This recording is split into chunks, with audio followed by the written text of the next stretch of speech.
Olá pessoal, meu bom dia oficial a todos. Para quem ainda não tive a oportunidade de conhecer, meu nome é Romulo Bertuzzi, eu sou professor livre-docente do Departamento de Esporte. E hoje estou aqui na condição de vice-presidente da Comissão de Pesquisa para dar o encaminhamento das nossas tarefas dessa manhã, tá bom? Antes de apresentar e passar a palavra à nossa palestrante, gostaria de dar alguns recados para vocês. O primeiro deles é que vai estar correndo entre vocês duas listas de presença. Uma lista é para aqueles alunos que estão regularmente matriculados na disciplina de seminários, que precisa assinar a licença de presença, que é aquela que a professora Maria Urbana está procurando ali para a gente, tá bom? Essa é para os alunos que estão regularmente matriculados na disciplina de seminários. A outra é aquela lista que ela está mostrando, que é para quem não está na disciplina, mas tem interesse em receber o certificado da palestra dessa manhã. Então preencham os dados de uma forma legível para que depois do certificado seja enviado por e-mail para vocês, tá bom? Aproveitando aqui toda a audiência da CAR, vou aproveitar então para fazer a propaganda do lançamento do nosso livro. Esse livro que está sendo projetado ali na frente, a capa dele. O lançamento oficial será hoje à noite, às 6 horas, a partir das 6h30, na livraria da Vila, lá no shopping JK. Esse livro, pessoal, ele traz como tema central a aptidão aeróbica e muitos temas que envolvem a aptidão aeróbica, desde temas mais tradicionais, como consumo máximo de oxigênio, limiares metabólicos, autonomia de corrida, a temas mais contemporâneos, como estratégia de prova, treinamento de força aplicada ao endurance, ou exercício físico aeróbio e doenças degenerativas, tá bom? Esse livro está sendo vendido pela editora Manoli e, como eu disse para vocês, o lançamento será hoje à noite. Por que eu estou tomando o tempo da cara para falar isso, sem pesar muito a minha consciência de estar usando a universidade pública para fazer propaganda de algo que é privado?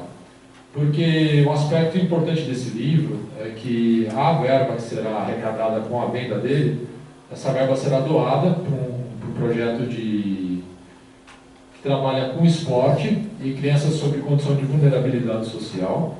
Esse projeto está numa outra universidade, fica lá em Minas Gerais, na cidade de Lavras, na Universidade Federal de Lavras, sob a coordenação de um professor que foi aqui membro do grupo de estudos aqui da USP.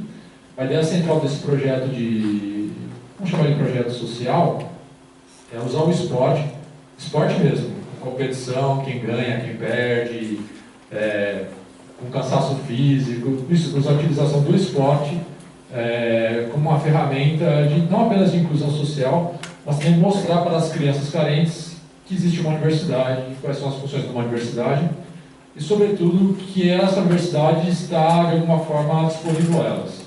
Esse projeto já formou alguns atletas, alguns campeões nas suas categorias, e algo bastante relevante, que, se eu não me engano, algo em torno de 20 egressos desse projeto hoje estão nos cursos de educação física do Brasil. Inclusive, alguns retornaram para o projeto para poder auxiliar o andamento. Tá bom? Então, esse é um aspecto que eu acho bastante relevante do livro, é que a verba será doada para esse projeto. Está na Universidade Federal, lá em Minas Gerais. Tá bom? Bom, agora está tudo pronto aí, cara? A gente pode ir. Quer mudar lá nas projeções, por favor? Bom, então vou apresentar a Carla para vocês. A palestrante dessa manhã, a professora Carla, que sempre me chamou de professor, sem nunca ter ministrado uma aula para ela, mas ela tem certo chamar de professor. Hoje eu poderia chamá-la de professora, então estou realizando aqui um sonho, chamar a Carla de professora. Ela é formada em licenciatura plena, em educação física, pelo NIB, fez doutorado sanduíche na Northwestern University, é isso? Em Chicago, e fez doutorado direto em ciências aqui pelo nosso programa de pós-graduação.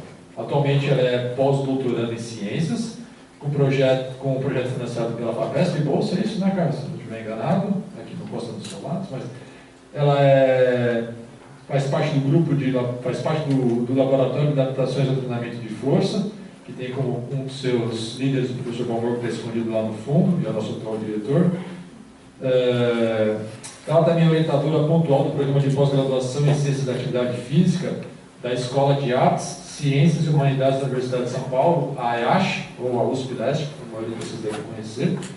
E as suas principais áreas de atuação é envelhecimento, doenças neurodegenerativas, adaptações neuromusculares, intervenções ao treinamento, desempenho esportivo e avaliação neuromotora. Tá bom? Então, cara, antes de passar a palavra a você, gostaria de fazer os agradecimentos. Esses agradecimentos não são apenas em meu nome, mas em nome da Comissão de Pesquisa da nossa unidade. Tá bom? Muito obrigado e, por favor, tenha a palavra. De novo, boa tarde. Pessoal, primeiro, desculpa, tá? Ter atrasado. Eu nunca atraso. Na verdade, sou super chata com horário. Só que hoje, né, um paciente passou mal, uma avaliação lá no HC, então atrasou, tá? E é deles que eu vou falar, é sobre eles que eu vou falar para vocês hoje, tá bom? Não é fácil trabalhar com humanos, aqui a maioria deve trabalhar com humanos, principalmente para quem trabalha com pacientes com doenças, né? Principalmente doenças e desordens motoras, que vários efeitos adversos podem acontecer que a gente nunca pode prever, tá bom? E aí a gente vai falar um pouquinho disso. Olha, eu não gosto muito de microfone, então, se eu falar assim, vocês escutam? Sim. Tá bom? Tá? Então vamos lá. Primeiramente, tá? Depois de desculpas a vocês merecem. Eu quero agradecer a comissão organizadora, tá bom? Pela conferência, em especial aqui o professor Rômulo, né? E a professora Patrícia também, que faz parte, certo?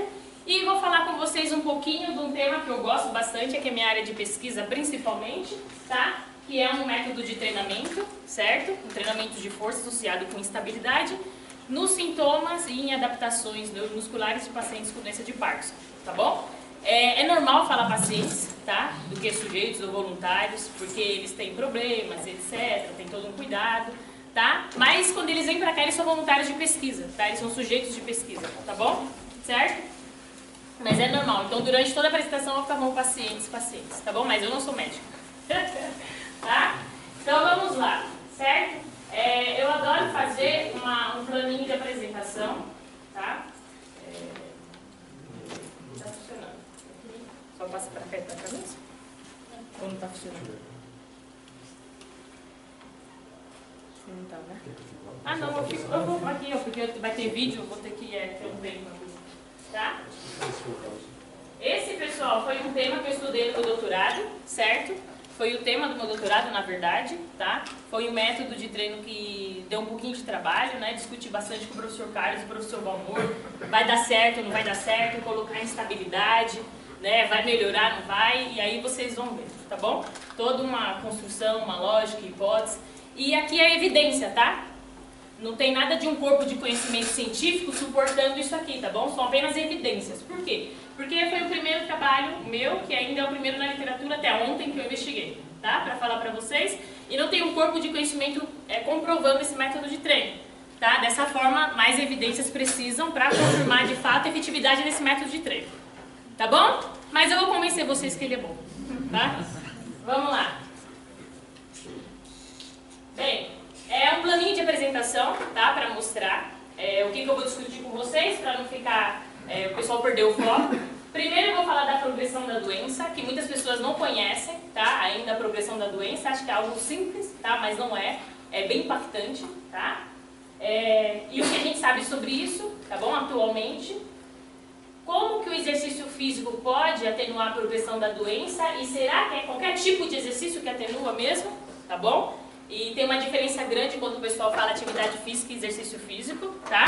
E a gente vai discutir sobre isso também. E vou falar do método de treino, tá? Que eu usei, que eu uso atualmente também. E por que parece ser interessante esse método de treino? E será que a gente consegue atenuar a progressão da doença se nem o medicamento e cirurgia consegue, né? Tá? Então, eu vou discutir sobre isso com vocês hoje. Então, vamos lá. Primeiro, né, os sintomas da doença. Todo mundo olha um paciente de Parkinson e fala: eu tenho um paciente lá, eu tenho um indivíduo, eu tenho alguém na família que tem Parkinson, porque ele treina. Não é só isso, tá bom? O Parkinson, ele é mais complexo. O paciente apresenta várias características clínicas que são motoras, tá? Que é o bendito tremor, tá bom? Mas nem todos os pacientes apresentam logo no início tremor. Eles têm rigidez, tá? Rigidez muscular, eles têm dificuldade de alongar a musculatura, mas não é por causa do alongamento, e sim por causa de fraqueza muscular. E aí o músculo contrai simultaneamente, agonista e antagonista ao mesmo tempo. tá? Eles têm bradicinesia ou hipocinesia, que significa isso? Movimentos lentos, tá? Muitos movimentos lentos, quase parando mesmo, festinando o pé, né? O pé chega a arrastar de tão lento que é o movimento e a perna pesa, tá? Instabilidade postural, tá? Que associado com esses dois pontinhos aqui, tá? Tudo isso daqui é em relação à instabilidade postural. Muitos têm anormalidades posturais, tá? Tem a síndrome de Pisa, que é uma paciente que eu vou mostrar pra vocês, sabe a Pisa, a torre lá da Itália? Tá? É isso mesmo, eles têm uma curvatura muito acentuada, vocês vão ver, não tô exagerando, tá? E tem o freezing, tá bom? Que esse é um fenômeno mais complexo e mais difícil, que até hoje ninguém sabe muito bem o que acontece. O que é o freezing? Congelamento, tá bom? O paciente está lá andando, de repente congela. E ele demora uns segundinhos para sair do chão, tá? Varia muito, tem paciente que varia de 2 a 5 segundos, 30, tá? Tem uma paciente nossa que ela demora 4 minutos para descolar o pé do chão, tá bom? E eu vou mostrar os videozinhos para vocês, tá? Ir se familiarizando, tá bom? Bem, essas são as características clínicas, são sintomas motores, tá bom? Além disso, eles têm diversos sintomas não motores, que às vezes acontecem antes dos sintomas motores, tá bom? Só que são difíceis de diagnosticar, tá? Por exemplo, dentro dos sintomas neuropsiquiátricos, tem depressão, demência, ansiedade, declínio cognitivo, alucinação, tá bom? Aí tem autonômico, que é a hipotensão ortostática, que é aquela queda brusca da pressão, tá bom? Quando levanta ou está em alguma posição e tem que levantar para a posição bípede, né, ou de 2 apoios, deitado e também tem que ficar sentado, tá? Disfunção urinária, tá bom? Disfunção gastrointestinal, sexual, certo? E aí tem problemas de sono também e sensoriais. Sensoriais, dor, muitos pacientes relatam dor, tá? E sem muita causa às vezes, tá? Ou alguma causa conhecida, na verdade. Certo? E fadiga, tá? Dentro dos sintomas sensoriais, fadiga e dor são os mais relatados por esses indivíduos, tá bom? Acometidos pela doença, tá? Bem, antes de eu explicar o porquê que eles apresentam tudo isso, tá? Eu vou mostrar aqui um videozinho, tá bom? Para vocês se familiarizarem. Opa, peraí.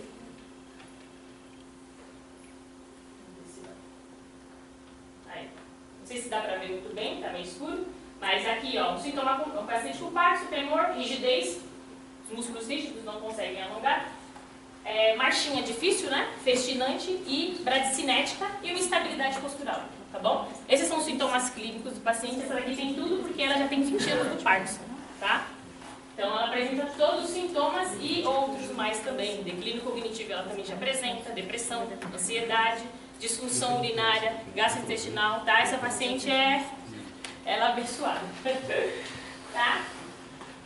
Bem, e aí tem o fenômeno do freezing que eu falei pra vocês, tá bom? Que é aquele sintoma que a gente não consegue muito bem explicar ainda o que acontece, certo? Essa aqui é uma avaliação do freezing, o paciente tem que dar giros, que a gente faz lá no laboratório, e eu não sei se vocês conseguem observar, mas vários momentos o pé chega a grudar e quase não sai. Olha lá, ele quer virar e fica hesitando, né? O movimento hesita, ele não consegue virar. Né? E muito esforço, e você pede para ele virar o mais rápido possível. Aqui a gente está com a pressão, né? Vai. E o professor Gotani não gosta, cadê? Tá? E aí o pé gruda no chão e fica mais difícil de virar, tá bom? Certo? E essa daqui é uma outra.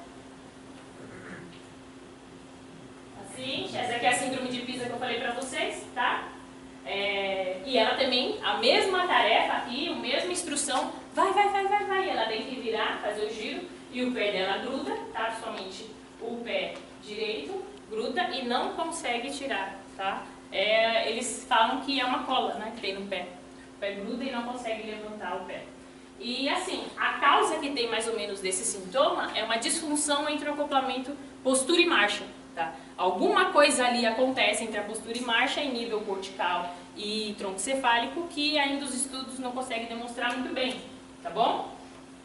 Mas já tem umas áreas específicas do cérebro, tá? Que é o estudo, o pós-doutorado da Andrea, que não conseguiu estar aqui hoje, ficou lá no meu lugar lá na HC para continuar a avaliação. e ela desenvolveu um paradigma na ressonância, né? Para avaliar esse fenômeno, tá? Ou quando você consegue iniciar um passo, tá? Porque esse sintoma aqui está associado com instabilidade postural, tá? Então o paciente tem menos ajuste postural antecipatório. Então se a gente conseguir avaliar esse ajuste postural antecipatório quando você vai iniciar o passo, dá para ter uma ideia, né, desse sintoma, tá? E foi isso que ela fez lá na ressonância, o paciente ficava deitado, fazia o movimento do pé e lá a bobina, né, ficava tirando fotos, né, imagens do cérebro, e ela viu que tem duas áreas principais, né, relacionadas com esse sintoma, que é a área motora suplementar, tá? E a área motora suplementar e a pré-motora suplementar, tá bom? E tem muita influência de áreas cognitivas também, tá? E quando você dá mais pressão temporal, ou eles ficam mais ansiosos, o freezing acontece mais, tá? Eles colam mais o pé no chão, tá bom? Então vocês viram aqui que demorou muito, né? Isso aqui levou uns 4 minutinhos para ela começar o giro, tá? O pé dela cola muito no chão, certo? Então vamos lá. Por que acontece tudo isso? Tá bom? Por que o paciente tem esse freezing e tem aqui todos aqueles outros sintomas que eu falei para vocês? Sintomas motores e os não motores, tá bom? Primeiro, né, a hipótese mais aceita, são várias hipóteses, eu vou falar só uma para vocês, senão a gente vai ficar aqui discutindo a manhã inteira. A hipótese mais aceita, tá, é que os neurônios dopaminérgicos aqui na substância nígrida compacta, o que é isso? Tá? Imagina o cérebro, você faz um corte transversal, dentro do cérebro você tem a área cortical e a subcortical. Na subcortical você tem os núcleos da base, tá bom? Dentro dos núcleos da base você tem 4 estruturas subcorticais, tá? E uma dessas estruturas é a substância nígrida compacta, tá bom? E dentro dessa estrutura tem muitos neurônios dopaminérgicos. E esses neurônios dopaminérgicos, eles vão morrendo, tá bom? Porque tem perda de dopamina. E por que vai morrendo? Porque tem um acúmulo de estresse oxidativo que provavelmente pode se dar devido ao aumento do corpus de Levy, tá? Que é são proteínas intracelulares que elas vão acumulando, né? E aí não se sabe bem o porquê que elas vão acumulando e criando esse ambiente oxidativo lá dentro dessa estrutura, tá? E aí, imagina, você vai acumulando, né, diversas proteínas intracelulares anormais. Aí tem um sistema, que é o sistema butina-proteasoma, que é o que a professora Patrícia trabalha bastante. Esse sistema ele não consegue atuar muito bem lá nessa estrutura, tá? E ele não consegue degradar as proteínas anormais, tá? E essas proteínas se acumulam. Tem alguma disfunção também desse sistema butina-proteasoma. Então aí esse estresse oxidativo vai acumulando, e os neurônios vão morrendo, a dopamina vai morrendo. Quando o paciente começa a ter os sintomas motores, tá? Que é igual aquela paciente do vídeo que eu mostrei com essa fotinho, é porque 80% desses neurônios morreram, tá bom? Então a gente nem consegue detectar muito antes, tá? Nem tem ainda instrumentos sensíveis o suficientes para detectar essas alterações logo no início. E ainda tem uma outra hipótese do professor Brack, tá? Que ele fala que o paciente já deve ter o Parkinson desde quando nasce. E a gente não tem infraestrutura suficiente, ferramentas suficientes sensíveis para detectar logo no início, tá bom? Então aí os neurônios vão morrendo de acordo com o estilo de vida de cada pessoa, a influência hereditária e todas essas coisas. E aí, quando está com 80%, você começa a ver os sintomas motores, tá? Bem, é uma doença neurodegenerativa, certo? E tem alta prevalência, principalmente, tá? Na Ásia, tá bom? Lá no Oriente é onde os pacientes são mais acometidos, tá bom? Não se sabe também o porquê, tá? E a probabilidade é que até 2030, 8,7 milhões de indivíduos terão o Parkinson, tá? Muito bem. Isso tudo é chato, só que o que é mais chato é que essa doença ela é progressiva, ela progride muito rápido, tá bom? Muito rápido. E vamos falar um pouco da progressão da doença, certo? Bem, essa daqui, todas essas figuras que eu trouxe é de uma revisão sistemática, certo? É uma revisão sistemática super, ultra, mega citada, é a melhor que tem porque ela é muito criteriosa. E ela pegou todos os estudos, tá? E que conseguiu ver a progressão da doença em vários indivíduos que tomaram medicamento, não tomaram medicamento, certo? E aí a gente vai discutir um pouquinho sobre ela. Bem, o paciente já tem logo aqueles sintomas daquela gravidade? Não, tá? Tem estágios, tá bom? Você tem o estágio inicial e o estágio final, que é o estágio 5, que o paciente está reza a cadeira de rodas, ao leito e não consegue mais levantar. Nem cirurgia, nem exercício, nem tratamento farmacológico faz efeito, tá bom? E aí, essa revisão sistemática pegou 2 estudos, certo? Que avaliaram os indivíduos no estágio inicial que não tomavam medicamento nenhum antiparkinsoniano. Seguiram esses indivíduos por 15 anos, tá bom? E o que eles observaram? Que com 5 anos já de início da doença, tá? Os pacientes progridem do sintoma do estágio 1 ou 2, que é um estágio inicial, leve, tá bom? Para o estágio 5 rapidamente, tá bom? Então isso daí leva mais ou menos uns 7 anos, tá? Então, mais ou menos, se o paciente não tomar medicamento nenhum e tem o Parkinson, se ele não conhece, se ele é leigo, ele dura mais ou menos uns 12 anos com Parkinson, 10 anos com Parkinson, tá? E aí, pessoal, nesse estágio aqui, tá bom? Que é um estágio moderado, 3, 4, aqui esse estágio 3, 4 é um estágio moderado e é um estágio que o paciente tem que fazer alguma coisa, porque senão a doença progride mais rápido e aí nada mais faz efeito, ele não responde mais, tá? E nesse estágio 3, ele apresenta já instabilidade postural, tá bom? E déficit de mobilidade, alguns pacientes também apresentam freezing, que é aquele que eu mostrei para vocês, aquele sintoma. E esses sintomas que eu falei agora, todos relacionados com postura, eles não são responsivos ao tratamento farmacológico e nem ao cirúrgico, tá bom? Então, se o paciente não fizer nada, tá? Antes de chegar no estágio 3, ele progride mais ainda do estágio 3 para o 5 muito rápido, tá bom? E esses sintomas não são responsivos, tá? Ao tratamento farmacológico e cirúrgico, certo? Se o paciente toma medicamento e ele é acompanhado durante alguns anos no estado ON, tá bom? Que é esse verdinho, a doença ela leva um pouquinho mais, né? Ele consegue levar um pouquinho mais a vida com a doença, com uns 15, 18 anos, tá bom? Mas tem que fazer alguma coisa, porque esses estudos aqui são todos acompanhando o indivíduo fazendo as atividades da vida diária, sem exercícios físicos sistematizados, tá? Bem, quando a gente vai olhar para os sintomas motores, tá bom? Os sintomas motores é aplicado através de uma escala, tá? Desenvolvida pela Movement Disorders, avalia todos aqueles sintomas que eu mostrei para vocês, e não motores também, tá? Só que essa principalmente sintomas motores, e aqui é a mesma coisa, tá bom? Esse estudo aqui do Jacob e da Capadia, avaliaram a progressão dos sintomas motores, certo? O indivíduo no estado off e no estado on. No estado off, progride mais rápido os sintomas motores, tá? E ele progride numa faixa de 5, 6 anos muito rápida. E de ano em ano o indivíduo ele diminui o score nessa escala em 2 pontos, tá bom? No estado on e no estado off 3 pontos, tá? E isso por ano é muito grave, tá bom? Eu não sei se vocês são familiarizados com essa escala, eu acho que a maioria não. Essa escala avalia a gravidade dos sintomas motores e perder 1 ponto nessa escala por ano já é demais, né? Imagine você perder 2 e 3 pontos, tá?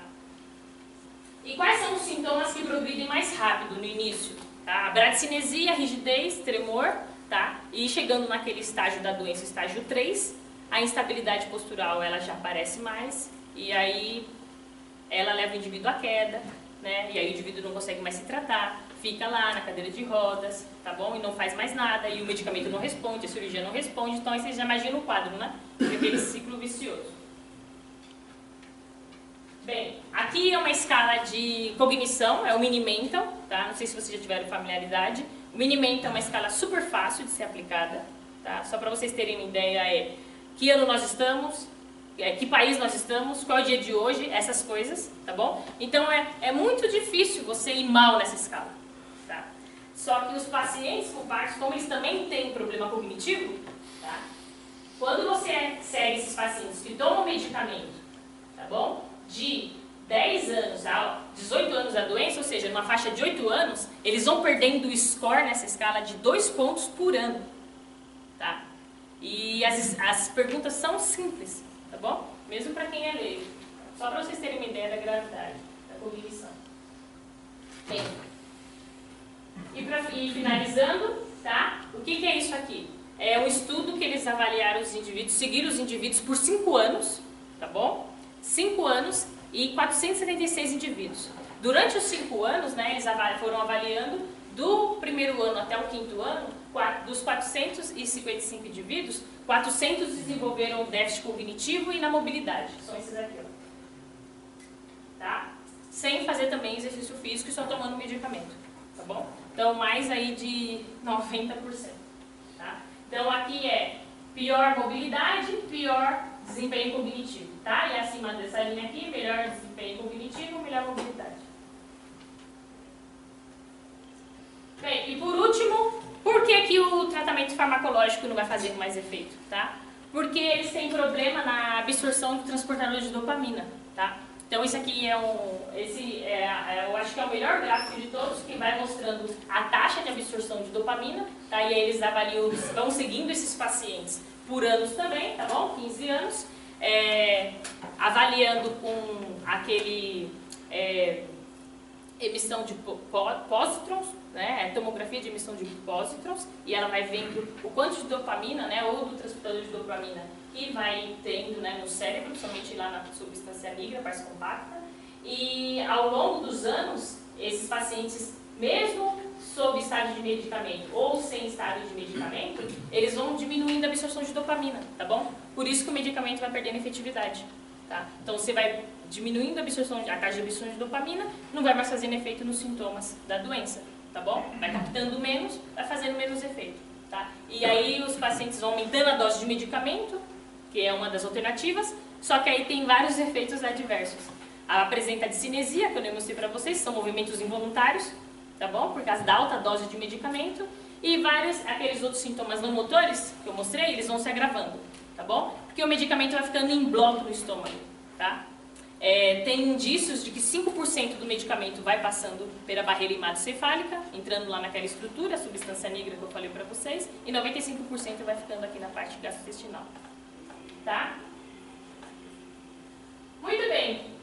Quais são os tratamentos que eu fiquei aqui falando? Você já deve estar cansado de ouvir, né? É o farmacológico e o cirúrgico, tá bom? Só que eles causam efeitos adversos, principalmente a longo prazo, né? Acabei de falar para vocês que eles vão tendo uma absorção muito baixa, tá bom? De dopamina, somente com medicamento. E aí o medicamento vai causando mais e mais efeitos adversos e não vai melhorando os sintomas, tá bom? Além disso, tudo que é relacionado com postura e marcha, tá? Não é responsivo ao tratamento farmacológico cirúrgico, tá bom? Aí você vai falar, nossa, mas tem um paciente lá que fez cirurgia e melhorou. Sim, tem uma durabilidade de 1 ano e meio, né, Dani, mais ou menos? 1 ano e meio a cirurgia e depois os sintomas voltam, tá? Só que também, quando o paciente tem o freezing, faz a cirurgia, não melhora. Ele continua com o colar no chão, tá? E aí, então, o que a gente aplica para esses pacientes, tá bom? Exercício físico, tá? Várias revisões sistemáticas, o American College também agora está desenvolvendo um guideline, também falando da prática de exercício físico para esses pacientes. Qualquer tipo de exercício físico, né? Tem uns engraçadinhos aqui que vê nossos pacientes lá no laboratório fazendo avaliação, falar, eles são tão ruins que qualquer coisinha melhora. Não, tá? Eles são tão debilitados que precisa ter coisa específica para melhorar, tá bom? Não é qualquer tipo de exercício, tá? Para vocês terem ideia, né? Quando eles vão no neurologista e vem explicando pra gente, ele pediu para eu fazer atividade física. Tudo bem, atividade física é muito diferente de exercício físico. Atividade física não é um processo repetitivo sistemático, tá bom? Qualquer um faz atividade física, levanta da cadeira, fica um tempo mais um pouco em pé, em vez de ficar 2 horas seguidas sentados. Levanta e fica 15 minutinhos em pé, que já tem prescrição disso, tá bom? Tem já falando de atividade física. Mas se fosse esse o caso, qualquer atividade física que eles faziam melhorasse. E não é isso, tá bom? Vou mostrar pra vocês. Aí vamos lá, vamos pro exercício físico, que é um processo repetitivo sistematizado. Qualquer tipo de exercício físico melhora? Não, também não, tá bom? Vou mostrar aqui pra vocês, certo? Mas, pelo menos, o exercício físico pode retardar a progressão da doença, tá bom? Desde que seja progressivo. Então, para falar para vocês disso, eu trouxe essa revisão sistemática, certo? Essa meta-análise, que é a mais citada atualmente e ela é a mais completinha, tá? Por quê? Vários estudos foram encontrados, certo? Só que esses autores excluíram 136 estudos, tá bom? Estudos que tinham baixa intensidade ou nenhuma progressão e intervenções multimoidais. O que são intervenções multimoidais? Eu coloco na mesma prescrição alongamento, aeróbio, força, resistência e etc. Tá? Tudo ao mesmo tempo, não tem uma progressão, tá bom? Não tem um processo repetitivo sistemático e vai sempre fazendo, tá, aquelas mesmas atividades. Por que eles excluíram isso? Porque quando você compara essas atividades aqui com exercícios mais intensos ou progressivos, esses exercícios, por último que eu disse, são melhores que esses, tá bom? E esses não melhoram os sintomas que eu falei, mas também não deixam eles avançarem, né? Só que se é realizado a longo prazo, tá bom? Tá? Mas os indivíduos vão apresentando outros sintomas também, certo? O que eles incluíram, então? 15 estudos. 8 estudos que aplicaram treinamento de força progressivo, 6 estudos que aplicaram treinamento aeróbio, tá? Ou de endurance, que eles chamam, progressivo, e 4 intervenções que eram outras intervenções progressivas, tá? E eu vou mostrar para vocês também. Bem, tá pequenininho, não vou ficar aqui muito tempo, senão se eu vou ficar espremendo o olho, vai ficar com dor de cabeça.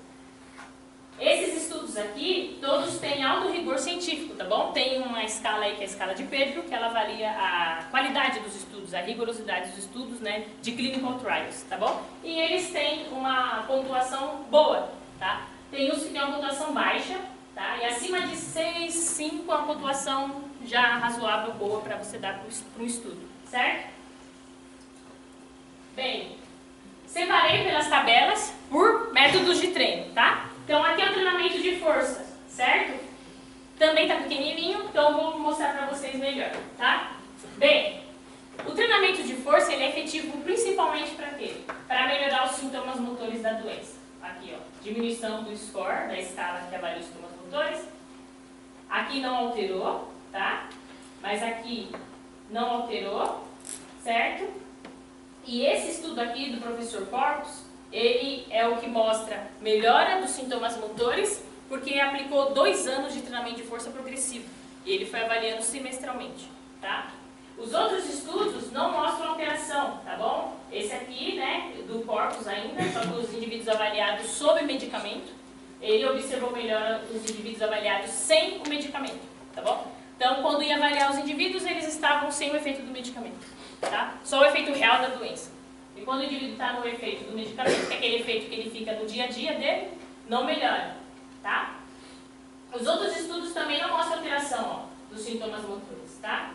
Então, ele foi um estudo que mostrou, usou treinamento de força progressivo, certo? E durante 2 anos, a longo prazo, ok?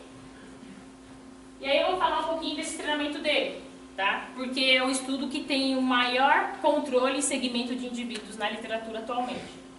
Bem, foram 24 meses de treinamento de força, 2 vezes por semana, 90 minutos cada sessão, tá? Um ponto interessante, os indivíduos faziam 6 meses com personal training 2 vezes por semana, e depois o resto do estudo, o personal training era apenas uma vez para dar instrução e eles faziam sozinhos na academia. Isso é interessante. Tá? 11 exercícios, 1 a 3 séries, e aí aqui eram indivíduos com problema osteomuscular, cardiovascular, tá? Todos os problemas além do PARS, tá bom? Por isso que a intensidade foi controlada. Ele trabalhou com repetições máximas, tá bom? Mas nunca no máximo do indivíduo, tá? É meio estranho. Ele coloca repetições máximas, mas na escala de Borg o indivíduo ficava entre 7 e 8. Tá? Ou na escala de Omni, né? O pessoal usa também bastante para treinamento de força. Bem, não sei se vocês vão lembrar, mas eu falei que quando os indivíduos são seguidos por algum tempo, os sintomas motores eles vão progredindo de ano em ano, certo? E aí essa progressão é de 2 a 3 pontos nessa escala, que é muita coisa, tá? Por isso que a doença progride rápido, certo? Então, se a gente pensar assim, ó, o estudo do professor Forks foram 2 anos, 24 meses, tá? Então aqui dá mais ou menos 6 pontos, né? Certo? Então aqui é um estágio, tá? Um start para começar a pesquisa, tá? Ou um start de, olha, os sintomas motores dos indivíduos podem chegar a isso durante 2 anos, eu tenho que diminuir, tá bom? 6 pontos na escala. Bem, esse aqui é o grupo treinamento de força, esse aqui é o grupo multimoidal, tá bom? A escalinha preta, certo? E aí os sintomas motores diminuem no início, então ele melhora nos primeiros 6 meses, mas depois os sintomas motores continuam progredindo, tá? Ó, para vocês prestarem mais atenção. Certo? Então, olha, não é que o exercício multimoidal ou exercícios que não são progressivos ou de baixa intensidade são ruins. Não. É que os sintomas, eles melhoram nas primeiras semanas. Porque imagina, o indivíduo está sem fazer nada. Certo? Só que depois você tem que competir com a progressão da doença, certo? A doença continua progredindo. E você tem que progredir com algo para combater a progressão da doença. E se você não progride com algo para concorrer com a doença ganha. Certo? E aí a doença continua progredindo. Ó, melhora, mas depois progride e volta para o estado basal. Tá bom? Agora, quando você usa um exercício, tá? Ou um protocolo de treino progressivo, que você vai aumentando a progressividade com o tempo, você tem o mesmo comportamento aqui dos exercícios que não são progressivos. Mas, depois de 6 meses, é um comportamento diferente. Você combate a progressão da doença. Certo? Você combate a progressão da doença. Então, pessoal, exercícios progressivos para combater a progressão da doença. E parece que, como você está olhando para sintomas motores, e os sintomas motores são causados por alterações em estruturas corticais relacionadas com controle motor, então um treinamento progressivo com sobrecarga que aumente a atividade nessas estruturas corticais relacionadas com controle motor pode ser mais efetivo. Tá? Certo? E aí ele observou uma melhora de 7 pontos. Ultrapassou o que era esperado que a doença ia progredir sem qualquer intervenção. Tá bom? Bem, por que esse treinamento de força pode ser efetivo, tá? Ou treinar força com progressão pode ser efetivo? Quando você avalia o indivíduo lá na ressonância e você pede para ele fazer uma contração voluntária máxima, tá? Em isometria, tá? Olha, aperta aí, tá? Grip apparatus, tá? É como se fosse um hand grip de mão, só que é adaptado para ressonância, porque não pode ter nada lá de ferro. Então o indivíduo vai lá e aperta, certo? E você tem que manter por um tempo, tá? Então a instrução aqui era, aperta o mais rápido possível, mantém por 2 segundos e relaxa, solta. Era essa a instrução, tá? E quando o indivíduo faz isso, olha o que acontece. Foi comparado Parkinson e sem Parkinson, variado por idade, tá bom? Quem vocês acham aqui que é Parkinson e quem vocês acham que é idoso? Esse aqui é o quê? Chuta aí. Acho que idoso. Esse é o quê? Idoso ou Parkinson? Idoso? E esse aqui é Parkinson? Por quê? Lembra? Segura, mantém por 2 segundos e depois relaxa e solta. Esses indivíduos têm fraqueza, têm bradicinesia, mas o que eu falei pra vocês? Rigidez. Eles vão conseguir manter ali por 2 segundos mais forte, sustentando a força? Consegue? Forte. Se você familiarizar ele várias vezes para ele fazer um movimento bem perfeito, harmônico, etc. Tá? Esses aqui são os indivíduos com Parkinson. E esses aqui são os indivíduos idosos. Tá? Eles não conseguem manter, controlando a força, com um determinado limite, né? Tinha instrução lá na ressonância. Tá? E olha o que acontece lá no cérebro. Os indivíduos saudáveis, sem o Parkinson, eles ativam mais estruturas corticais e subcorticais, tá? E os indivíduos com Parkinson, a estrutura relacionada com o déficit de controle motor e dopamina tem hipoatividade comparado com os saudáveis, e as outras estruturas também que tem ali uma integração sensório-motora, né? Porque tem que ter uma parte sensorial de força, elas têm menos atividades, tá bom? Por isso que parece que o treinamento de força é interessante para esses indivíduos, tá? Treinamento de força progressiva. Bem, e quando a gente olha para o treinamento de força, treinamento de endurance e o treinamento aeróbico, tá? Para os sintomas motores, nenhum estudo apresentou melhora, tá? Aqui não teve alteração dos sintomas motores, não teve alteração dos sintomas motores, não teve alteração dos sintomas motores, nem aqui nem aqui, tá bom? Mas, por outro lado, esses indivíduos, lembra que eu falei que eles têm déficits autonômicos? Eles têm problema cardiovascular também, e eles têm menor VO2, tá? E o VO2 está relacionado com, como que eu posso falar? De maneira mais bonitinha? Expectativa de vida? Expectativa de vida, tá? Você tem um VO2 menor de 0,2 milímetros, qualquer que tire, 0,2 milimols? A unidade de medida é mililitros por quilograma. Mililitros por quilograma, quanto que é 0,2? Você tem uma menor expectativa de vida? Tá, esqueci.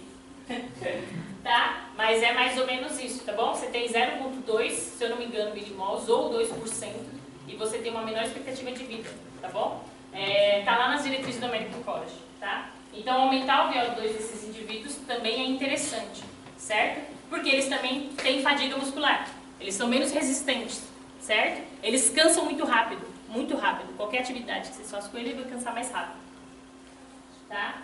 Então, mesmo que esse método de treino não melhore os sintomas motores, eles melhoram a parte cardiovascular autonômica, tá? Bem, e essas outras modalidades, tá? Aqui são outras modalidades que incluem por quê? Porque tem autores que acreditam no boxe, né?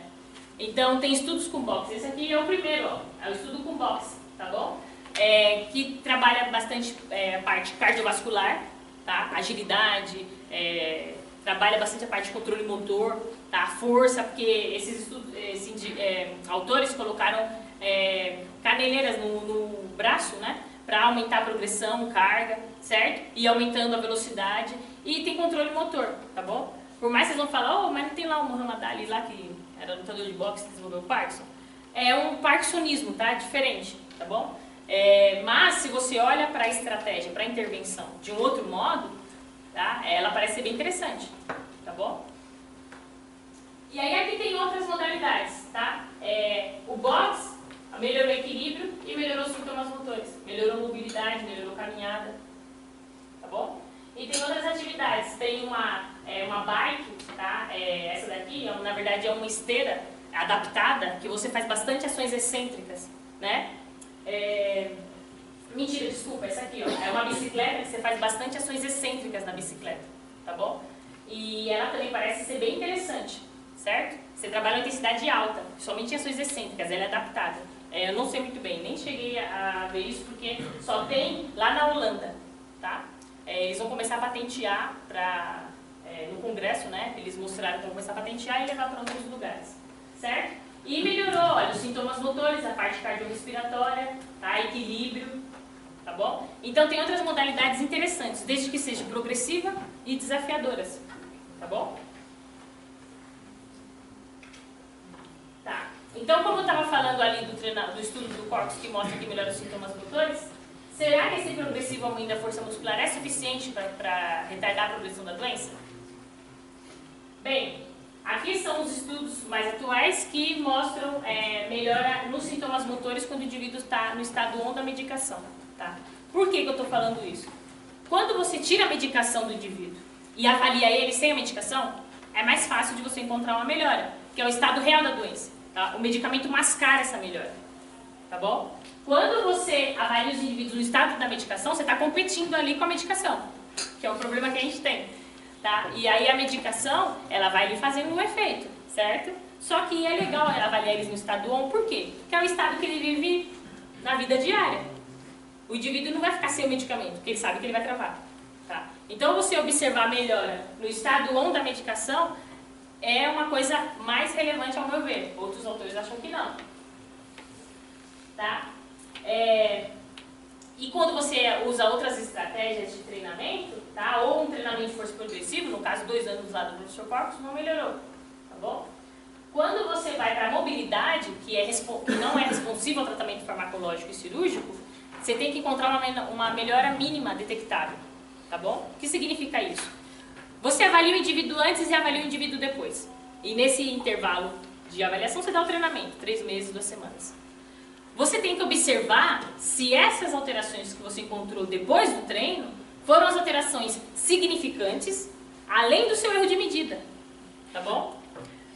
Porque muitas vezes você aplica antes e depois do treino e você vai avaliar, mas você tem um erro grande de medida ali envolvido, tá bom? Você tem uma variação enorme, tá? Como você controla isso? Você faz essas mínimas mudanças detectáveis, que é avaliar ele 2 vezes antes do treino, por exemplo, e você fazer uma análise bem simples no Excel, e você encontrar ali, olha, minha mínima mudança detectável é essa. Eu tenho que apresentar depois do treino uma melhora acima disso, tá bom? E quando você vai olhar para a mobilidade dos pacientes, 1,6 segundos. Sabe uma tarefinha não sei se vocês já ouviram falar, levantar e voltar? Tá? 3 metros, põe a cadeirinha ali, vai e volta, e senta de novo e cronometra, tá? Para você ver uma melhora acima disso, se é significante ou não e se é clínica para o indivíduo, tem que ser uma melhora, tá, menor que 1,6 segundos. Tá bom? Certo? maior que 1,6 segundos, tá? E os estudos aqui não viram isso, tá bom? Uma melhora mínima detectável, certo? E quando você vai para a função cognitiva, que eles também têm problema cognitivo, tá? Os estudos, somente esse do professor Cox, que é o que avalia em 2 anos a doença, tá? Os outros são 3 meses, 6 meses, e não melhora a função cognitiva, tá? Também não observam uma melhora, tá? Não é estatisticamente diferente entre quem treina força progressiva e quem treina multimodalidades, tá bom? Aí, pessoal, nossa pergunta, né, a nossa crítica que começou, olha, treinamento de força ele tem um efeito ali. Você treina a força, aumenta a atividade cortical, porque você melhora os sintomas motores, quando ele é progressivo e vai a longo prazo, né? Agora, se ele não tem efeito em todas aquelas coisas, o porquê será? Né? Será que não precisa alguma coisa a mais ser adicionada a esse método de treino? Foi essa a nossa pergunta, tá? E foi isso que eu fui investigar no doutorado. Então, agora que eu comecei a puxar a sardinha pro meu lado, vocês viram, né? Tá? E aí, a gente começou, tá, a bolar toda uma ideia do porquê treinar força com a instabilidade, certo? Vou falar pra vocês que antes foi uma outra coisa, que eu vou explicar depois. E isso aqui começou a aparecer depois, tá? Que é a alta complexidade motora. Quando você associa a força com instabilidade, que eu vou mostrar pra vocês, é complexo para o indivíduo executar, tá? Para o indivíduo normal aqui mesmo ali o pessoal do laboratório que sobe lá no Bozu fazendo lá agachamento, com peso, é difícil. E aí, imagina para o indivíduo com desordens neurológicas, tá? Com déficit de controle motor. Bem, parece que quando você treina com alta complexidade motora, ou o exercício é desafiador o suficiente, você promove neuroplasticidade, tá? É difícil falar neuroplasticidade em humanos? Né? Em ratos você vai lá, abre o cérebro, vê o tanto de sinaptogênese que tem lá no cérebro, tá? Vê a quantidade de neurotransmissores, etc, etc. É mais, né, confiável. Aqui, em humanos, o que você consegue ver? Maior estabilidade córtico-motora, maior conexão entre as áreas corticais, tá? Aumento de neuroprotetores, né, ou neuromoduladores, proteínas relacionadas com crescimento, né, que é o BDNF, tá, que é um fator neurotrófico do cérebro, por exemplo. Tá? Você consegue falar isso, tá bom? Então, essa daqui é uma revisão sistemática também, né? E ela mostra que os estudos que trabalham com alta complexidade motora, tá, aumenta mais a atividade cortical, certo? Do que estudos que não trabalham com alta complexidade motora. Então, antes, eu não vou ficar falando por um, porque até o tempo não vai dar, tá? Então, vocês anotem aqui esse título e leiam, que é bem interessante, tá, essa revisão, tá? Eu tiro uma foto, né? Pronto? Certo. Tá? Mas aqui, pessoal, os estudos que compararam tarefas simples com tarefas complexas. E você aumenta mais a atividade cortical, tá? Quando você tem tarefas complexas envolvidas. Aí, o que é uma tarefa complexa, né? Ah, tá. Aqui é a conclusão da revisão, tá? Intervenções com alta complexidade motora promovem mais ativação cortical e subcortical que eu falei para vocês. E isso aqui está relacionado com melhora de controle motor, cognição de indivíduos saudáveis, tá bom? O que é uma tarefa motora complexa? Essa tarefa complexa ela tem que ter no mínimo 3 requisitos, que é atenção, dificuldade motora, certo? E memória. Durante essa tarefa, esse indivíduo tem que estar com esses 3 componentes sendo demandados ao mesmo tempo, tá? E aí você consegue denominar essa tarefa como complexa, tá? Com base nisso, que foi o meu doutorado, a gente publicou com essa hipótese. Olha, quando você associa força com instabilidade, isso é complexo para o indivíduo. Isso vai causar mais neuroplasticidade. Através do quê? Nós não tínhamos medidas de neuroplasticidade, mas nós tínhamos medidas de cognição, sintomas motores, tá? Do Parkinson, que é controle motor e cognição, tá bom?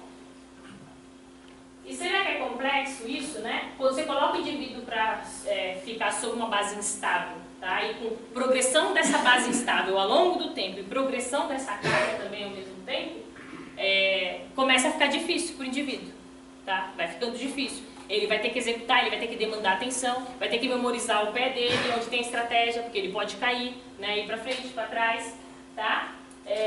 E a dificuldade motora, né? Ele vai ter que ter uma demanda de controle motor ali muito grande para não cair, tá? Certo? E aí, com base nisso, fiz meu doutorado, tá bom?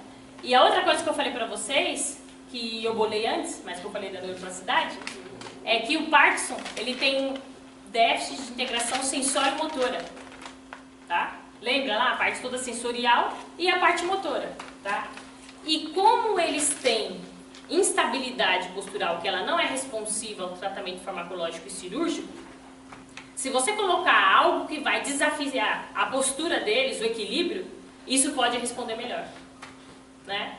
Além de você estar aumentando a força, que vai melhorar os sintomas, né, de uma maneira geral, fraqueza, etc., você vai colocar ali uma base instável que vai melhorar também a parte de postura e instabilidade postural, de equilíbrio, tá? Então, essa foi primeiro a nossa hipótese, tá? Bem, como que foi o protocolo de treino? Foram 3 meses de treinamento, 24 sessões, 2 vezes por semana, tá bom? Durante 3 meses, em dias não consecutivos. Nós utilizamos uma periodização linear, que é aquela clássica de alto volume no início, depois progride para alta intensidade, tá bom? E alta intensidade. Então, assim, alto volume no início e baixa intensidade. Depois progride para alta intensidade e baixo volume, tá? Certo? Quais foram os exercícios? O mais difícil, o mais complexo era o agachamento. Os outros não eram tão complexos assim, né? Se a gente olhar. Mas para eles executando eram, tá? Bem, esses exercícios, os acessórios instáveis progrediam do menos instável para o mais instável, tá bom? E a gente sempre colocava no maior ponto de aplicação de força. Se estava sentado no pé e no assento, se estava em pé, estava, né, em pé na postura bípede sobre os pés, tá bom? Essa aqui era a progressão do treino, tá? Não vou explicar tudo, tá bem pequenininho. Mas os 5 exercícios a gente progrediu de 2 em 2 semanas, esses acessórios instáveis, tá bom? Então o indivíduo executava o acessório instável, melhorava um pouco o controle motor e aumentava um pouquinho a carga, a gente já progredia para a próxima semana com esses acessórios. Só que aqui, nas últimas semanas, nós observamos que não dava mais para aumentar a carga, tá? Porque a gente priorizava o aumento do grau de estabilidade. E aumentar a carga ao mesmo tempo com alto grau de estabilidade, os indivíduos não conseguiam executar. Então a gente, nessas últimas semanas, priorizou o aumento da instabilidade. Eles mantinham a mesma carga, mas também não diminuíram a carga, tá? Bem, e aí essa foi a nossa hipótese, que eu falei pra vocês. Que treinar força com estabilidade ia ser mais efetivo do que treinar força isolado, por causa da complexidade motora, tá? Bem, foram 3 grupos. Um grupo controle que não fazia nada, tá? Apenas atividades da vida diária. Um grupo que treinava força e um grupo que treinava força com estabilidade. 3 indivíduos em cada grupo. Todos recrutados da Associação Brasil Parkinson. Avaliamos sintomas motores, função cognitiva, qualidade de vida, a mobilidade e a força muscular. Nesse primeiro artigo, tá? O que nós observamos? A força muscular melhorou para os 2 grupos, tá? Para quem treinou força com estabilidade e para quem treinou força, ok? E ainda quem treinou força com estabilidade foi diferente do grupo controle. Os sintomas motores melhorou apenas no grupo que treinou força com instabilidade, tá? Não melhorou para nenhum dos outros 2 grupos. Quando a gente olha lá para a progressão da doença, lembra que quando, não sei se vocês vão lembrar, que estou falando demais, mas quando você avalia o indivíduo no estado on da medicação, certo? A doença progride 3 pontos, tá? 3,3 pontos por ano, quando eles estão no on da medicação. Quando é off, é de 2 a 3 pontos, tá? Então aqui a gente tinha uma base, ó, em 3 meses, já que a doença progride 3,3 pontos por ano, em 3 meses ele ia progredir 0, mais ou menos 0,5, 0,7, tá? Então essa aqui era a nossa base. O grupo controle, os sintomas pioraram, tá? Ficou acima dessa base em 3 meses, isso é ruim, então tem que fazer atividade, tem que fazer exercício físico, certo?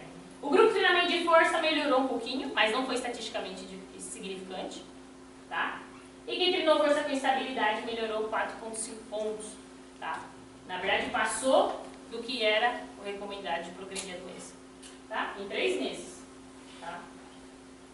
Isso é clinicamente importante para o indivíduo, certo? Tem estudos que mostram o quanto que é clinicamente significante e relevante para o indivíduo.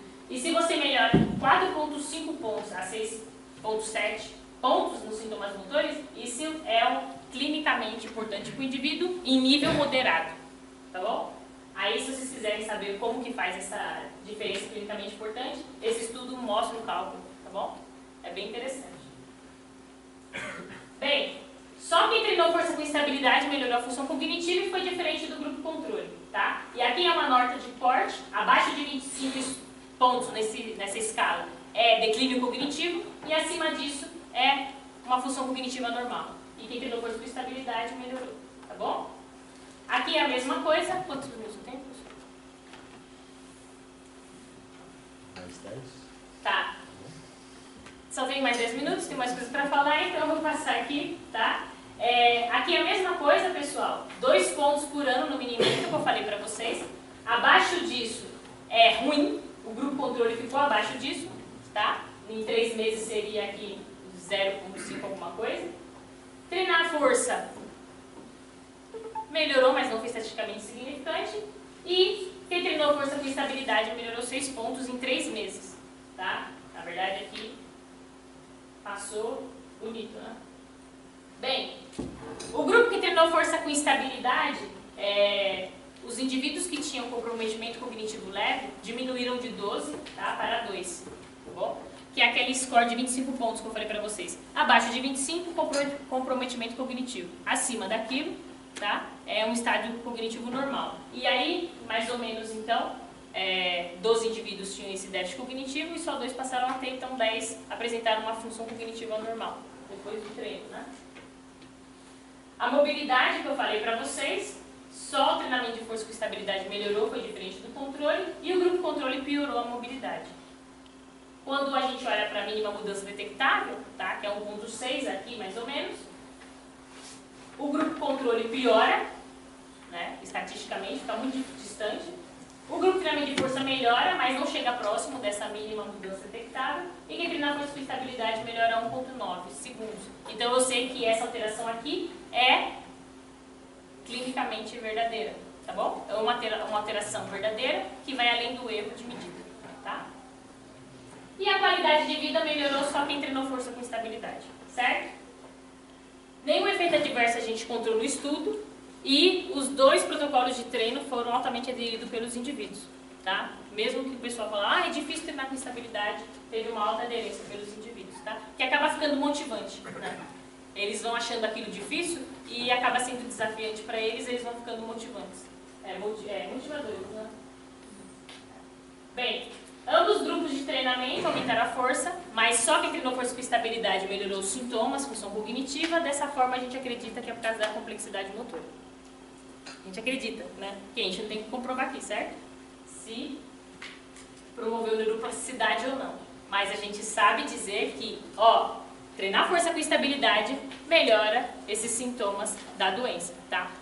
É por ser complexo? É por associar a instabilidade com a força que desafia, a instabilidade postural, aumenta a força, etc. Eu vou conseguir comprovar no meu pós-doc, tá? Que a gente está avaliando o cérebro deles agora, tá bom? Bem, esse aqui é um outro estudo que está sobre revisão, tá bom? É um estudo que a gente avaliou a melhora do equilíbrio e do medo de cair neles, tá? Quando você avalia o medo de cair ou o equilíbrio, tem escalas específicas para isso. E tem essa escala que é a BEST teste, por isso que o nome é BEST, porque é a melhor de todas, tá? E a gente apresentou uma melhora no score de 18%, certo? No score total dessa escala. E a mínima mudança detectável é 10,2%. E a gente apresentou uma melhora de 18%, tá? Quase 8% acima aí, tá? 8 pontinhos aí de percentual. Foi além da mínima mudança detectável. E o score, tá bom, do medo de cair também melhorou só quem treinou força com estabilidade. Esqueci de colocar aqui, tá? E o que foi diferente do grupo de força? Foi os limites biomecânicos e a estabilidade na marcha. Foi diferente do grupo que treinou força. E as outras melhoras foi diferente do grupo controle. Tá? Bem, esse aqui é outro estudo nosso, tá? Que também foi derivado do doutorado. Quando a gente olha para mecanismos espinhais, o que significa isso? Ajuste de controle motor. São mecanismos que eles ajustam ou refinam o controle motor, tá bom? Então vamos lá, estou andando aqui, é só o cérebro que está mandando informação? Não. O cérebro manda informação e aí aqui os interneurônios da medula, certo? Eles recebem essa informação e vão passando por esses mecanismos, tá? Os mecanismos que modulam o controle motor, deixam mais refinado. Se você tem diminuição desses mecanismos, que é a inibição pré-sináptica, que ela controla o feedback proprioceptivo, tá? E a inibição recíproca, que ela controla a contração muscular, que é a rigidez. Se vocês têm déficit desses mecanismos, vocês têm um menor controle motor, tá? Ou seja, eles pioram o seu controle motor, tá? Porque vocês não têm esse ajuste fino. E no caso desses pacientes é isso, tá? A gente quis ver se esses mecanismos modificavam por causa de quintinal força com estabilidade, tá? E aí, pessoal, primeiro, você tem que saber se esses mecanismos são diferentes do grupo saudável, tá? Pareado por idade. E são quem não tem Parkinson, tá? Da mesma faixa etária dos pacientes com Parkinson, tem maior nível desses mecanismos, ou seja, tem um menor refinamento do controle motor, tá? Tanto dessa inibição pré-sináptica, que controla o feedback sensorial, tá bom? Imagina lá, você está sob o BOSU, certo? E aí você tem que fazer exercício. A pessoa está pedindo para você descer e subir do BOSU. Você tem muita demanda proprioceptiva ali, não tem? Não é isso mais que o BOSU causa ali? Você tem que controlar esse feedback proprioceptivo. Porque se é uma demanda muito alta e você tem esse mecanismo baixo, você não consegue ter ajustes, tá? E esse mecanismo é principalmente responsivo pela propriocepção e esse aqui pela contração muscular, tá? Bem, depois de 3 meses de treino, quem treinou força com estabilidade promoveu maiores aumentos dos níveis desses mecanismos, tá? Da inibição pré-sináptica, foi diferente do grupo controle e força, e da inibição recíproca, tá bom? Certo? E a inibição pré-sináptica está associada com estabilidade postural. Tá? Então, a melhora da inibição pré-sináptica contribuiu também para melhorar o controle postural deles. E quem treinou força com estabilidade aproximou os valores desses mecanismos dos de indivíduos idosos. Ou seja, isso aqui é uma análise de score Z, tá bom? Nessa linha aqui do 0, significa os valores basais dos indivíduos saudáveis. Eu tenho que ultrapassar ou chegar próximo dessa linha aqui, certo? Para eu alcançar ou aproximar. Quem treinou força com estabilidade, aqui uns se aproximaram dos níveis de inibição pré-sináptica e outros até ultrapassaram, tá? E quem treinou força com estabilidade, só um ficou mais distante e os outros se ultrapassaram os valores dos idosos para a inibição recíproca, tá? E esse é um dos últimos artigos que a gente publicou agora, tá? Para avaliar as alterações neuromusculares, tá bom? Ou seja, esses sintomas motores, eles estão associados com alterações neuromusculares, tá? Perda de força muscular, ativação muscular, a capacidade de produzir força muscular rapidamente, que é a taxa de desenvolvimento de força, não sei se já ouviram falar, tá bom? O tempo de relaxar, eu tenho que relaxar a musculatura rápido para, consequentemente, produzir força posteriormente, de maneira harmônica e efetiva também, tá? Então eu tenho que relaxar efetivamente o mais rápido possível, certo? E na frequência de disparo das unidades motoras, tá? Minhas unidades motoras, elas têm que ter uma frequência de disparo maior, tá? Para causar mais adaptação, certo? Ou para responder mais rápido, né? Bem, lembra que eu falei para vocês que quando treinava força com instabilidade, a carga chegava uma hora que a gente não progredia mais, porque a instabilidade era muito alta, certo? E isso daí prejudica uma das variáveis de treino, que pra gente é bem importante, principalmente quem é lá do laboratório também de força. Você tem o volume total de treinamento, certo? Que você faz uma somatória de carga, repetições e séries, certo? E esse volume total de treino está muitas vezes relacionado com o aumento do músculo, ou a gente chama de hipertrofia muscular, tá? Parece que maior o volume de treino, maior a resposta hipertrófica, tá? E essa é uma das preocupações do professor Amor e do professor Carlos. Olha, esse troço aí vai fazer com que a carga não progrida, tá? Vai impactar no volume e aí talvez as adaptações neuromusculares podem ficar menos responsivas, certo? E de fato eles tiveram um ponto mesmo. Aconteceu isso, ó. O volume total de treino para 2 exercícios foi menor para quem treinava força com estabilidade e maior para quem treinava força, certo? Só que olha as alterações neuromusculares, que interessante. Isso aqui é o tamanho do músculo. Hipertrofia muscular, tá? É a área de secção transversa, que a gente faz por ressonância magnética. Quem treinou força com estabilidade, aumentou, olha o sinalzinho aqui, de diferença estatisticamente significante. E quem treinou força também aumentou, que já era esperado. Aqui aumentou 6% e aqui 4%. Tá? Então o volume total não prejudicou aí, certo? Esses resultados. Esses valores aqui são de ativação muscular, tá? Do vasto lateral, vasto medial e do gástrico. A ativação muscular ela é maior para quem treina força com estabilidade. E é mais efetiva do que o treinamento de força. Tá? Aqui é a frequência de disparo das unidades motoras. Quem treina força com estabilidade aumenta essa variável mais do que quem treina força. Aqui é a força muscular, é o pico de torque em isometria, tá bom? O indivíduo chuta lá a força, chuta a perninha lá em 60 graus, mantém por 2 segundinhos e depois relaxa. Os dois grupos foram efetivos para aumentar a força muscular. Aqui é a capacidade de produzir força rápido, tá? E o mais rápido possível em um determinado tempo, que a taxa de desenvolvimento de força ela é relacionada com rigidez e com a bradicinesia do Parkinson. E a instabilidade postural também. E aí quem treina a força com estabilidade aumenta mais essa variável. E por último, é a capacidade de relaxar. Esses indivíduos têm rigidez, então eles têm incapacidade de relaxar a musculatura, tá bom? E quem treina a força com estabilidade melhora mais, tá? Ou seja, não é diferente do grupo de força, porque o grupo de força nem melhorou essa variável. Só quem treina a força com estabilidade melhorou, tá bom? Certo? Bem, eu estou falando tudo isso aqui e vocês vão falar, nossa, que legal os resultados, né? Aí eu gosto de colocar um videozinho, porque de fato a gente mostra que de fato melhorou, para vocês terem noção como o indivíduo melhorou mesmo, tá bom? Certo? E aí eu ponho esse videozinho, ó. Eu adoro esse videozinho. Tá? Bem, esse aí é o paciente com Parkinson, antes do treino, certo? E aqui ele está sob o estado do medicamento, tá? Ele até está andando mais rápido, né? Porque ele tem um movimento festinante, assim, de bradicinético, mas ele está andando até mais rápido. E depois do treinamento, tá? A melhora que a gente vê, ele melhora bastante postura, dissociação dos braços, a passada, o comprimento, o giro, né? Que ele tinha dificuldade de girar, né? O giro mais rápido, tá? Só para vocês terem ideia de como melhora mesmo, tá bom? Certo? Bem, já estou acabando, tá, professor? Os últimos slides. Quais são as novas perspectivas, pessoal, para quem trabalha com Parkinson, para quem está fazendo pesquisa ou para quem quer trabalhar, quem quer ingressar na iniciação, fazer mestrado, etc. Comecem a pensar que, olha, atividade física por si só não melhora, tá bom? Exercício físico, qualquer tipo de exercício? Parece que não. Eu tenho que saber o mecanismo que aquele exercício pode ativar, certo? Além disso, eu tenho que saber o que ele pode causar, tá? Qual é o impacto.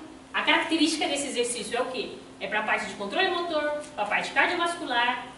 Posso combinar os dois, tá? É nisso que vocês têm que começar a pensar. Quem quiser, lógico, para essa área, tá bom? E aí aqui sai uma revisão interessante da professora Alice, que é onde o Elson, um amigo meu que fez doutorado junto comigo, ele ficou lá no sanduíche, né, com ela. E eu acho que ela tá certa, hein? Ela fez uma revisão e colocou assim, olha, você tem que desafiar esses pacientes progressivamente e intensamente, tá?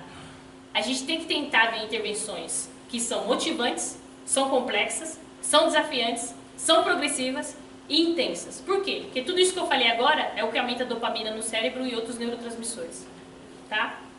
Se você só pega um desses componentes que eu falei, parece que não é tão efetivo assim para aumentar a dopamina. Eu acho que é nisso que a gente está errando, tá?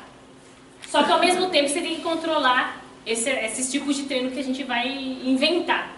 Porque se você não tem controle, tá? Se você não consegue ter um controle ali de progressão, de carga, etc., você pode se perder ou dar um tiro no escuro, né? Tá? E aí o interessante também esses pacientes eles têm hipoatividade cortical e subcortical. A gente tem que aumentar a conectividade entre essas áreas corticais. Como que a gente aumenta isso? Tá? Que é se aumentar a conectividade entre essas áreas que deixa mais eficiente esses indivíduos de uma maneira geral. Tá? Que melhorando aqui, a gente consegue melhorar aqui também. Tá? E tem outros estudos que mostram que primeiro você melhora aqui para subir a informação. Tá? Mas isso aí é uma outra discussão. E o que os estudos estão começando a ver agora é o seguinte. Quanto que representa clinicamente para esse indivíduo? Tá, ó, avaliei antes e avaliei depois. Melhorou? Tá. E aí? Quanto que é clinicamente perceptível por ele? Tá? Ou se não é perceptível. Certo? Tem vários estudos agora mostrando outros cálculos para você ver isso de uma maneira mais simples e objetiva. Certo? Então, para finalizar, tá, o que eu estou fazendo atualmente? Meu pós-doc. E aí agora eu quero provar que, de fato, a gente sabe que a complexidade motora pode causar uma alteração lá no cérebro. que pode estar relacionado com neuroplasticidade sim, tá bom? E aumentar a conectividade entre essas áreas, certo? E é isso que eu quis fazer no pós-doc. Só que agora, não estou fazendo mais com os pacientes com Parkinson, com os sintomas cardinais que eu mostrei para vocês. É agora com freezing, tá? Que é um sintoma, lembra que eu falei do bloqueio? Que não é responsivo ao tratamento farmacológico, que não é responsivo ao tratamento cirúrgico, tá? É um sintoma muito crítico. E aí vem a gente aqui querendo mostrar que o exercício físico vai melhorar. É desafiador, né? Tá? Mas por quê? Porque a gente acha que a complexidade motora pode melhorar aqueles 5 domínios que eu falei para vocês. Tá bom? Bem, esse aqui é aquele vídeo é o paciente com freezing, tá? Eu não vou mostrar de novo porque eu já mostrei para vocês. Aqui está um pouco escuro, mas quais são os exercícios agora? São exercícios mais difíceis, tá bom? Mais complexos. Então aqui vai ser a maioria, tudo sob instabilidade, com progressão da carga e com algumas coisitas a mais. O que vai ser realizado em máquina? Só a flexão plantar e, opa, esqueci, e tem o leg press também, tá? Por quê? Parece que a sobrecarga com a instabilidade que é recebida pelos membros inferiores, ela aumenta aquela variável que eu mostrei para vocês, a frequência de disparo das unidades do motor e a taxa de desenvolvimento de força. E essas duas variáveis estão relacionadas, ou elas são influenciadas pelo drive descendente, tá? Ou seja, informação do cérebro, de tratos corticais, para a musculatura, tá bom? E isso é interessante para esses pacientes, tá? Muito interessante. Fora isso, todos os outros exercícios vão ser realizados crucifixo inverso, tá? E aí vai ter uma progressão, o indivíduo vai ter que fazer isso com o bozo virado para baixo, 1 hora, tá bom? O agachamento, tá? Agora que não tem mais a bola apoiada nas costas, certo? A instabilidade sobre os pés e também vai ter a progressão, o último grau de estabilidade é o bozo também virado para baixo, tá? Quem sabe isso que eu tô falando, bozo virado para baixo, vocês já conhecem? Tá? Vou trazer um aqui para vocês ficarem, né? Esse daqui é o avanço, tá? Avanço a fundo. Enfim, o indivíduo tem que sair de uma instabilidade, ir para outra instabilidade, fazer o movimento e voltar. E a gente vai dificultar, né? Quando ele estiver levando a direita, esquerda. E aí ele vai ter que voltar e fazer, né? Trocar a perna. E isso é extremamente difícil, porque quando eles trocam a perna e voltam, eles têm o freezing lá na estabilidade, né? E aí isso, a gente acredita que vai dar uma tremenda melhora no cérebro, tá? E aí é isso, pessoal, tá? O meu desenho experimental do meu pós-doc vão ser 16 indivíduos, um grupo controle e um grupo que treina com estabilidade, tá bom? Vou avaliar diversas variáveis, o tempo de freezing, a duração do freezing tem que melhorar, certo? É o meu desfecho primário, principal. E aí aqui eu vou usar o paradigma da Andrea, tá? Que ela já publicou, né? Que saiu agora, que ela viu aquele fenômeno que eu falei pra vocês do freezing, tá? Tentou ver? Lá na ressonância, tá bom? Então, quando eles dão um passinho, né, ou eleva a perna, que causa lá um ajuste postural antecipatório, que parece até o freezing está relacionado com essa disfunção entre acoplamento de postura e marcha. É isso que a gente vai olhar lá na ressonância e vai ver que quando eles fazem esse movimento, se aumenta mais a atividade cortical das áreas que ocasionam o freezing e a conectividade entre outras áreas, para melhorar os sintomas do Parkinson. Tá bom? Passei um pouco, né, professor? Não, tudo bem. Obrigada, pessoal!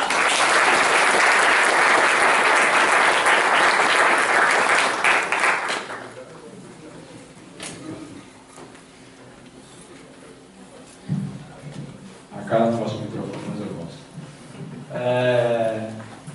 Muito obrigado, cara, pela palestra. Parabéns pela excelente apresentação.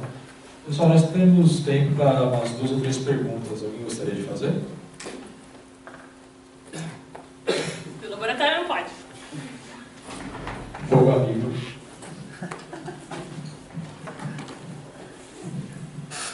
Parabéns, Carlinha. Fantástico trabalho. Eu fiquei empolgado vendo você apresentar e os resultados também são muito bacanas. Eu gostei dessa ideia, né, de desafiar, né? Então, do ponto de vista neuromotor, desafiar está bem claro, né? Você tem uma forma de desafiar eles, né? Eu fiquei pensando assim, do ponto de vista também cardiovascular, os estudos também não estão num paradigma meio antigo, né? Treinamento aeróbico contínuo desafia muito pouco o sistema cardiovascular. Se a gente não pode pensar também em alguns modelos de treinamento intervalado, alguma coisa que desafie ele a ajustar, e reajustar, ajustar e reajustar. sei que o professor falou. Essa foi a ideia que ele deu. Ah, é? Obrigado. Tá, valeu, Ti, obrigada. Então, desafiar parece ser interessante, só que quando a gente olha para o sistema cardiovascular, o que tem até o momento é o seguinte: o Elcio, né, avaliou a parte cardiovascular dos indivíduos, realizando também esse método de treino. Parece que a parte cardiovascular, esse método de treino aí, treinar força com estabilidade, não tem alteração na parte cardiovascular, certo? A gente não sabe se é por causa da carga, né? Você tem uma carga intra, né, ali mais estressante, ou seja, o indivíduo ele tem... como que é aquele método que o professor Alexandre Moreira avalia? Carga interna. A carga interna, parece que a carga interna, quando você usa esse método de treino, pode ser maior, e aí isso pode estressar a parte cardiovascular, né? Resistência vascular periférica, essa é uma das hipóteses do Elcio, tá? E parece não ser tão interessante, que você vai ter picos altos por causa da carga interna, né? Com esse método de treino eu não sei. Agora, quando a gente olha para outro método de treino, que é uma coisa mais aeróbia, tá? O HIIT, que foi o que o professor Romulo tinha falado pra gente, pode ser interessante, que você vai alternar e vai estressar esse sistema mais cardiovascular ou cardiorrespiratório, né? E pensando no sentido assim, eles têm disfunção cardiovascular, eles têm disfunção autonômica, eles têm disfunção motora, eu tenho que encontrar um exercício que melhore tudo isso ao mesmo tempo. E o HIIT pode melhorar a disfunção motora. Por quê? Que caminhada intensa, ou a bicicleta que eu falei para vocês, que tem bastante ações excêntricas, melhoram os sintomas motores. Né? Então, se olhar para o HIIT de uma outra maneira mais complexa ou ajustar alguma coisinha, pode também melhorar todo esse conjunto. Né? Pode ser mais interessante do que esse meu método de treino. Obrigado, Thiago. Mais alguma pergunta? Margarina. Não vale, Gil. Carla, as disfunções cardiovasculares ou disfunções vasculares, elas são decorrentes da inatividade ou é algum aspecto da doença? Elas são decorrentes principalmente do medicamento, né? A doença, ela também é a causa, né? Porque você tem ali, pensa, quando você olha para os núcleos da base, você tem uma estrutura lá que ela recebe projeções do tronco cefálico, ela recebe projeções do sistema autônomo ali do tronco cefálico, bulbo e etc, né? Então, quando você tem perda de dopamina, você diminui essas projeções. Então, você vai aí causando alguma alteraçãozinha cardiovascular, mas que os estudos não conseguem mostrar se é diferente estatisticamente de quem tem infarto e quem não tem. Mas, por outro lado, os estudos já conseguem mostrar que é diferente o medicamento. Quando você segue esse indivíduo pela dose de medicamento olhando para o sistema cardiovascular ou autonômico, aí você consegue ver várias alterações, tá? Aquelas alterações que eu falei de hipotensão, hipotensão ortostática, pressão arterial oscila muito, muitas vezes eles estão em repouso e a pressão está 19, tá? E eles estão totalmente em repouso, mas por causa do medicamento, né? O medicamento altera muito esse sistema cardiovascular. Então, na verdade, o medicamento que tem maior influência do que a própria doença. Sim, é o que os estudos já conseguem mostrar, né, com dados científicos, né, comprovados. Obrigado, Gilberto. Uma pergunta? Então eu faço a última. Defender meu departamento para militar com o diretor da linha. Coloca um ponto positivo naquilo. Cara, no treinamento físico, aplicado ao esporte, geralmente o que a gente faz é analisa o esporte dentro da sua complexidade, tenta de alguma forma estabelecer quais são os fatores determinantes desse esporte e treinar isoladamente. Se eu tenho um esporte que depende muito de força, vou treinar força com musculação. Ou depende muito de aeróbico, vou para esteira. Ou seja, eu isolo esses elementos para poder treinar de uma forma mais controlada. E parece que você está fazendo o caminho contrário, né? Você está pegando aquelas coisas que foram isoladas no passado e está tentando aumentar a complexidade delas. O treinamento com força com estabilidade, ou mais alguma outra estratégia para aumentar a complexidade. Se a gente pensar então nesse sentido, de que existem alguns fatores que são importantes para a intervenção ser eficaz para essa população, que é força, medo de cair, estabilidade. Assim como o exemplo do boxe, será que o próprio esporte não seria uma estratégia mais adequada do que intervenções isoladas como musculação, aeróbico, assim por diante. Pensar em esportes que talvez tenham essas características, né? Depende de força, depende de resistência, depende de membros superiores, membros inferiores, depende do controle da postura, da possibilidade de cair ou não. Será que o esporte, até sei algumas sugestões, mas será que não haveria algum esporte, algum conjunto de esporte seria mais apropriado de uma forma de intervenção para essa população? Sim, eu acredito, professor.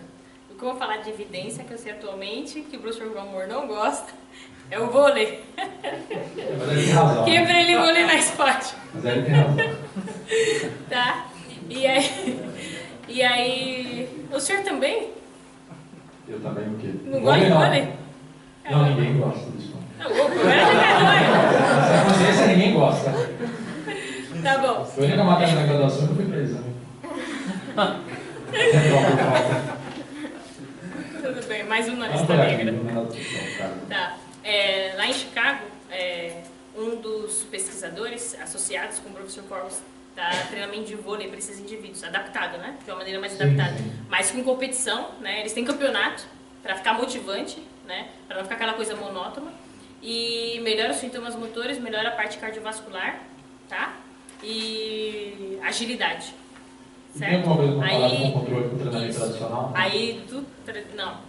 É isso que eu ia falar Você agora. sabe que melhora, mas não sabe Exato. se mais ou menos do que... É assim, melhora mais do que você fazer sua atividade física no clube, né? Ele comparou lá e aí tem uma escala que é movimento funcional, nem sei o nome direito, mas é tipo como se você avaliasse o indivíduo no clube, ele fazendo as atividades. E melhora mais do que isso. Mas não tem estudos comparando com o treinamento tradicional e nem outras modalidades que eu saiba. Além do boxe, né, e do vôlei, não sei demais.